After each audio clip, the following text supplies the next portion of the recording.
Hey guys, welcome back to my channel. Before we dive into the video, make sure to subscribe and ring the bell icon. Let's dive in. It was our 5th wedding anniversary. A small dinner with family and close friends at a quiet Italian restaurant downtown. My wife Lisa had planned everything.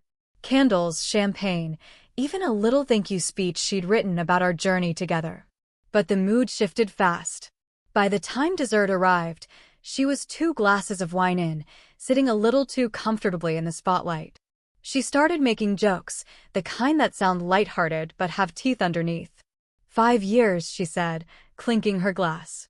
And he still hasn't figured out how to load a dishwasher. Everyone laughed politely. I smiled, because that's what you do when you're the punchline. Her jokes kept coming. Cook 1 at our anniversary dinner, my wife joked, anyone else regret who they married? Her sister had the perfect comeback. Anyone else regret who they married? She said next, smirking as if she were on stage. A few people chuckled awkwardly. I stayed silent, sipping my drink. The only person who didn't laugh was her sister Emily. She sat beside her, arms folded, expression unreadable. Lisa noticed and teased. Oh, come on, Em. Don't be so serious. You'll get your turn to make fun of your husband when you finally trap one. The table went quiet for a second. That's when Emily leaned back, looked straight at me, and said with a calm smile, actually, I regret that I can't marry your husband. The silence that followed was thunderous. Lisa's smirk vanished like smoke in the wind. Her cheeks flushed deep red. Emily didn't look embarrassed. She just took a sip of her wine and turned away like she hadn't just dropped a bomb in the middle of the room. My mother-in-law cleared her throat. All right, she said awkwardly. Who wants dessert? But it was too late. The tension had already turned the air sharp.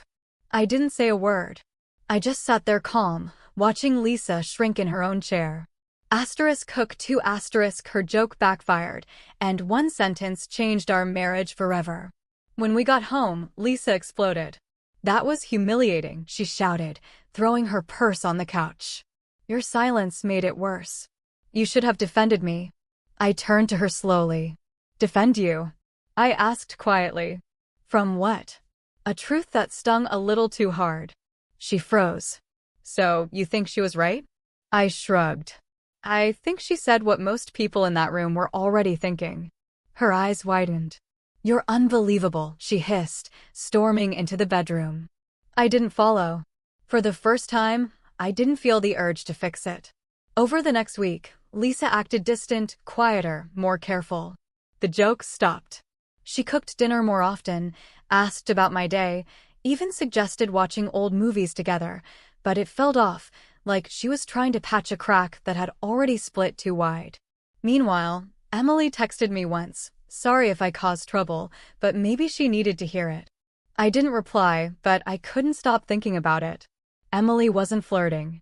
She just voiced what Lisa never expected, that her cruelty had limits, and someone finally called her out. A few days later, Lisa's coworker hosted another dinner. This time, she didn't joke. She held my hand the whole night, introduced me as the best husband ever, and smiled like nothing had happened. But behind that smile, I saw something new. Fear. Fear that she'd pushed too far. Fear that she'd realized too late how replaceable respect can make love feel. 2 weeks later, she came into my office while I was working. I've been thinking, she said softly. I shouldn't have said that joke. It wasn't funny. I nodded. You're right. It wasn't. She bit her lip, searching for a way back into a space she'd burned down.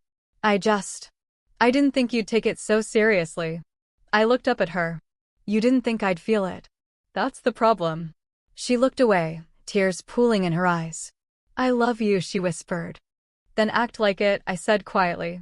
Because the next time you try to make me small to look big, I'll walk away, and I won't look back. The silence that followed wasn't angry. It was heavy. The kind of silence that forces people to confront themselves.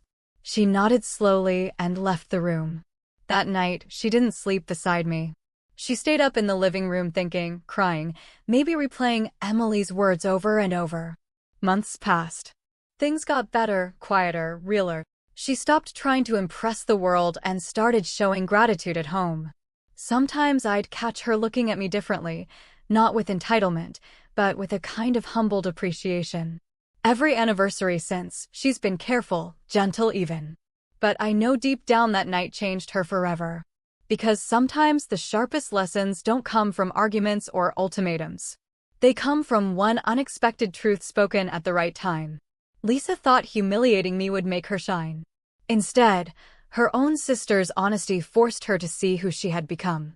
And from that night on, she never joked about regret again because she realized she'd almost created her own reason for it.